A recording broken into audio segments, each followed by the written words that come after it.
नौजवान किसानों की ओर से आज सुजानपुर में रिलायंस के पेट्रोल पंप के बाहर कृषि सुधार कानून के विरोध में इंद्रपाल सिंह तथा गुरपाल सिंह पाली की अध्यक्षता में रोष धरना दिया गया।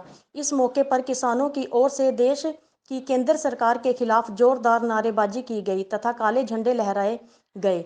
इस मौके पर किसान नेताओं ने अपने अपने विचार पेश किए। इस अवसर पर केवल सिंह कंग, गुरपाल सिंह पाली तथा इंद्रपाल ने कहा कि देश की नरेंद्र मोदी की केंद्र सरकार की ओर से जो किसान विरोधी कानून पास किए गए हैं वह उनका पुरजोर विरोध करते हैं। उन्होंने कहा कि इन कानूनों से देश का किसान पूरी तरह से बर्बाद हो जाएगा। उन्होंने कहा कि एक साजिश के तहत यह कानून बनाए गए हैं जिसका खामियाजा इस सरकार को भुगतना पड़ेगा।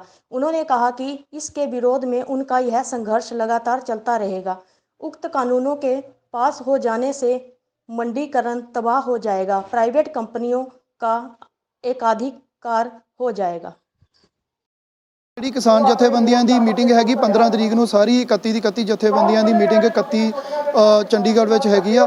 ਜੋ ਵੀ ਅੱਗੇ ਪਲਾਨ ਹੋਏਗਾ 15 ਤਰੀਕ ਤੱਕ ਘੱਟੋ ਘੱਟ ਇਹ ਧਰਨਾ ਚੱਲੇਗਾ। ਅੱਗੇ ਦੀ ਪਲਾਨ ਜੋ ਵੀ ਸੰਘਰਸ਼ ਦਾ ਚੱਲੇਗਾ ਉਹ ਜਥੇਬੰਦੀਆਂ ਦੇ ਅਨਾਉਂਸਮੈਂਟ ਜੋ ਵੀ ਹੋਏਗੀ ਉਹਦੇ ਹਿਸਾਬ ਨਾਲ ਹੀ ਚੱਲੇਗਾ। हाँ जी, वाहिगुरू जी का खालसा वाहिगुरू जी की फतेह। ਅੱਜ ਅਸੀਂ ਸਾਰੇ ਹੀ ਨੌਜਵਾਨ ਵੀਰ ਗੁਰਦਾਸਪੁਰ ਤੋਂ ਇੱਥੇ ਰਿਲਾਇੰਸ ਦੇ ਪੈਟਰੋਲ ਪੰਪ ਤੇ ਸੁਜਾਨਪੁਰ ਇਕੱਠੇ ਹੋਏ ਆ। ਸਾਡਾ ਇਹ ਜਿਹੜਾ ਪ੍ਰੋਟੈਸਟ ਸੀਗਾ ਜੋ ਪਿੱਛੇ ਅਸੀਂ 28 ਤਰੀਕ ਤੋਂ ਸ਼ੁਰੂ ਕੀਤਾ ਹੋਇਆ, ਜਿਹਦੇ ਤਹਿਤ ਅਸੀਂ ਇੱਕ ਆਪਣਾ ਰਮਨ ਭੱਲਾ ਦਾ ਰਿਲਾਇੰਸ ਪੰਪ ਤੇ ਇੱਕ ਟੋਲ ਪਲਾਜ਼ਾ 6 ਤਰੀਕ ਤੋਂ ਅਸੀਂ ਬੰਦ ਕੀਤਾ ਹੋਇਆ ਸੀਗਾ, ਲੜਪਾਲਵਾ ਟੋਲ ਪਲਾਜ਼ਾ। ਅੱਜ ਇਹ ਸੰਘਰਸ਼ ਜਿਹੜਾ ਅਗਲੇ ਪੜਾਅ ਦੇ ਵਿੱਚ ਚਲਾ ਗਿਆ। ਇਹਦੇ ਤਹਿਤ ਅੱਜ ਅਸੀਂ ਪਹਿਲਾਂ ਮੀਰਥਲ ਵਾਲਾ ਟੋਲ ਪਲਾਜ਼ਾ ਬੰਦ ਕਰਵਾ ਕੇ ਆਏ ਹਾਂ। ਫਿਰ ਆ ਕੇ ਇਹ ਜਿਹੜਾ ਰਿਲਾਇੰਸ ਪੰਪ ਆ, ਬੜੇ ਦਿਨਾਂ ਤੋਂ ਇਸ ਦੀ ਡਿਮਾਂਡ ਆ ਰਹੀ ਸੀਗੀ ਸਾਰੇ ਹੀ ਇਲਾਕੇ ਨਿਵਾਸੀਆਂ ਵੱਲੋਂ ਕਿ ਇਹ ਪੰਪ ਜ਼ਰੂਰ ਬੰਦ ਹੋਣਾ ਚਾਹੀਦਾ, ਕਿਉਂਕਿ ਸਾਡਾ ਜਿਹੜਾ ਪ੍ਰੋਟੈਸਟ ਆ ਇਹ ਸੈਂਟਰ ਦੇ ਨਾਲ ਸੈਂਟਰ ਦੇ ਜਿਹੜੇ ਸਪਾਂਸਰਰ ਆ, ਜਿਹੜੇ ਸੈਂਟਰ ਦੀ ਇਹ ਜੀ ਸਰਕਾਰ ਨੂੰ ਹੋਂਦ ਵਿੱਚ ਲੈ ਕੇ ਆਏ ਆ, ਉਹਨਾਂ ਦੇ ਨਾਲ ਉਹਨਾਂ ਦੇ ਖਿਲਾਫ ਪ੍ਰੋਟੈਸਟ ਆ। ਉਹਦੇ ਤਹਿਤ ਹੀ ਅਸੀਂ ਰਿਲਾਇੰਸ ਪੰਪਾਂ ਦਾ, ਰਿਲਾਇੰਸ ਦੇ ਮਾਲਾਂ ਦਾ ਘਿਰਾਓ ਕਰ ਰਹੇ ਹਾਂ। ਤੇ ਇਹ ਜਿਹੜਾ ਪੰਪ ਆ ਸਪੈਸੀਫਿਕਲੀ ਸੁਜਾਨਪੁਰ ਵਾਲਾ, ਇਹ ਕੰਪਨੀ ਦਾ ਆਪਣਾ ਓਨਡ ਆ, ਇਹ ਕਿਸੇ ਦੀ ਫਰੈਂਚਾਈਜ਼ੀ ਨਹੀਂ ਹੈਗੀ। ਤੇ ਤਾਂ ਕਰਕੇ ਇਸ ਨੂੰ ਬੰਦ ਕਰਵਾਉਣ ਦੀ ਪੂਰੇ ਇਲਾਕੇ ਵੱਲੋਂ ਬੜੇ ਦਿਨਾਂ ਤੋਂ ਅਪੀਲ ਆ ਰਹੀ ਸੀਗੀ। ਤੋ ਅੱਜ ਇਹ ਪੰਪ ਅੱਜ ਤੋਂ ਬੰਦ ਹੋ ਗਿਆ। ਇਹ ਨਿਰੰਤਰ ਬਾਕੀ ਮੋਰਚਿਆਂ ਦੇ ਵਾਂਗੂ ਇੱਥੇ ਵੀ ਮੋਰਚਾ ਲੱਗਾ ਹੀ ਰਹੂਗਾ ਤੇ ਇਹ ਪੰਪ ਵੀ ਨਿਰੰਤਰ ਬੰਦ ਹੀ ਰਹੂਗਾ। ਇਹ ਸਾਰਾ ਸਾਡਾ ਪ੍ਰੋਟੈਸਟ ਮੋਦੀ ਸਰਕਾਰ ਵੱਲੋਂ ਪਾਸ ਕੀਤੇ ਹੋਏ ਕਾਲੇ ਕਾਨੂੰਨਾਂ ਦੇ ਅਗੇਂਸਟ ਹੈਗਾ, ਜਿਹਦੇ 'ਚ ਉਹ ਕਿਸਾਨਾਂ ਦਾ, ਪੰਜਾਬ ਦੀ ਕਿਸਾਨੀ ਦਾ ਘਾਣ ਕਰਨਾ ਚਾਹੁੰਦੇ ਆ। ਅਸੀਂ ਬੜੇ ਮਾਣ ਨਾਲ ਕਹਿੰਦੇ ਆ ਕਿ ਅਸੀਂ ਪੰਜਾਬੀ ਆ। ਪੰਜਾਬੀ ਅਸੀਂ ਕਾਹਦੇ ਨਾਲ ਆ? ਪੰਜਾਬੀ ਜਾਂ ਤਾਂ ਆਪਣੇ ਖੇਤਾਂ ਨਾਲ ਆ ਤੇ ਜਾਂ ਆਪਣੀ ਪੰਜਾਬੀ ਬੋਲੀ ਨਾਲ ਆ। ਬੋਲੀ ਨਾਲ ਜੋ ਇਹ ਕਰ ਰਹੇ ਆ ਉਹ ਅਸੀਂ ਪਹਿਲਾਂ ਹੀ ਵੇਖ ਲਿਆ। JNK ਦੇ ਵਿੱਚ ਤੇ ਰਾਜਸਥਾਨ ਦੇ ਵਿੱਚ ਦੂਜੀ ਤੇ ਤੀਜੀ ਭਾਸ਼ਾ ਦਾ ਦਰਜਾ ਜੋ ਸਾਡੀ ਬੋਲੀ ਪੰਜਾਬੀ ਤੋਂ ਖੋਇਆ ਗਿਆ ਆ। ਉਸ ਤੋਂ ਬਾਅਦ ਪੰਜਾਬ ਦੇ ਵਿੱਚ ਇਹ ਜੋ ਬਿੱਲ ਲੈ ਕੇ ਆਏ ਆ, ਇਹ ਕਿਸਾਨੀ ਦਾ ਜੋ ਹਾਲ ਕਰ ਦੇਣਗੇ, ਇਹ ਕਿਸੇ ਤੋਂ ਹੁਣ ਲੁਕਿਆ ਨਹੀਂ ਹੈਗਾ। ਇਹਦੇ ਵਿੱਚ ਬੜੇ ਸਾਰੇ ਹਿਡਨ ਕਲੌਜ਼ਸ ਨੇ। ਜੇ ਬਿੱਲ ਨੂੰ ਇਹਨਾਂ ਸਿੱਧੇ ਵੀ ਪੜ੍ਹ ਲਵੇ ਬੰਦਾ ਤੇ ਫੇਰ ਹੀ ਸਰਕਾਰ ਦੀਆਂ ਨੀਤੀਆਂ ਦਾ ਪਤਾ ਲੱਗ ਜਾਂਦਾ। ਤੇ ਜੇ ਥੋੜਾ ਬਰੀਕੀ ਦੇ ਨਾਲ ਇਸ ਦੀ ਜਾਂਚ ਕੀਤੀ ਜਾਵੇ ਤੇ ਇਹਦੇ 'ਚ ਸਾਫ਼ ਵੇਖਣ ਨੂੰ ਮਿਲਦਾ ਕਿ ਜਿਹੜੀ MSP ਦੀ ਗੱਲ ਆ ਉਹ ਹੈ ਹੀ ਨਹੀਂ। ਜੇ ਡਿਮਾਂਡ ਕਰਦੀਆਂ ਨੇ ਕਿਸਾਨ ਜਥੇਬੰਦੀਆਂ ਤੇ ਉਹ ਕਹਿੰਦੇ ਆ ਕਿ ਤੁਹਾਨੂੰ MSP ਦਿੱਤੀ ਜਾਊਗੀ, ਪਰ ਉਹ ਇੱਕ ਵਰਬਲ ਪ੍ਰੋਮਿਸ ਆ। ਸਰਕਾਰ ਆਪਣੇ ਮੈਨੀਫੈਸਟੋ 'ਚ ਲਿਖ ਕੇ ਦਿੱਤੇ ਹੋਏ ਵਾਅਦੇ ਕਦੀ ਪੂਰੇ ਨਹੀਂ ਕਰ ਪਾਈ ਤੇ ਅਸੀਂ ਵਰਬਲ ਪ੍ਰੋਮਿਸ ਕਿਸਾਨ ਕਿੱਦਾਂ ਮੰਨ ਲੈਣ? ਤੇ ਫਿਰ ਇਹ ਘਾਣ ਕਰ ਰਹੇ ਆ ਸਾਡੇ ਮੰਡੀਕਰਨ ਸਿਸਟਮ ਦਾ। ਭਾਰਤ ਦੇ ਵਿੱਚ 2 ਹੀ ਪ੍ਰਾਂਤ ਐਸੇ ਨੇ ਜਿਨ੍ਹਾਂ ਕੋਲ ਐਡਾ ਵਿਕਸਿਤ ਹੋਇਆ ਮੰਡੀਕਰਨ ਸਿਸਟਮ ਆ, ਪੰਜਾਬ ਤੇ ਹਰਿਆਣਾ। ਜੇ ਇਹ ਬਿੱਲ ਜਾਂ ਇਹਨਾਂ ਦੇ ਕਾਨੂੰਨ ਇੰਨੇ ਹੀ ਚੰਗੇ ਨੇ ਤੇ ਫਿਰ UP ਦੇ ਵਿੱਚੋਂ ਪਹਿਲਾਂ ਤੋਂ ਹੀ ਕਿਸਾਨ ਕਿਉਂ ਆਪਣੀ ਫਸਲ ਵੇਚਣ ਹਰਿਆਣੇ ਵਿੱਚ ਆਉਂਦਾ ਵਾ? ਇਹ ਗੱਲ ਦਾ ਸਰਕਾਰ ਜਵਾਬ ਦੇਵੇ।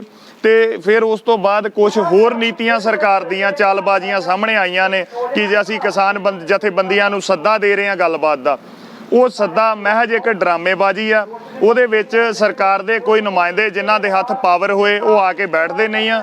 ਉਹ ਸਿਰਫ ਆਪਣੇ ਅੱਗੇ ਤਨਖਾਹੀਏ ਭੇਜ ਕੇ ਤੇ ਕਿਸਾਨਾਂ ਨੂੰ ਤੇ ਕਿਸਾਨ ਜਥੇਬੰਦੀਆਂ ਨੂੰ ਇਹ ਦੱਸਣਾ ਚਾਹੁੰਦੇ ਆ ਕਿ ਬਿੱਲ ਦੇ ਫਾਇਦੇ ਕੀ ਨੇ। ਇਹ ਕਿਸਾਨ ਉਹ ਅਨਪੜ੍ਹ ਨਹੀਂ ਹੈਗਾ। ਅੱਜ ਕਿਸਾਨ ਦਾ ਬੱਚਾ ਜੋ ਪੜ੍ਹਿਆ ਲਿਖਿਆ, ਗ੍ਰੈਜੂਏਟ, ਪੋਸਟ ਗ੍ਰੈਜੂਏਟ, ਉਹ ਡਟਿਆ ਹੋਇਆ ਆਪਣੇ ਪਿਓ ਦਾਦਿਆਂ ਨਾਲ ਇਹਨਾਂ ਮੋਰਚਿਆਂ ਤੇ।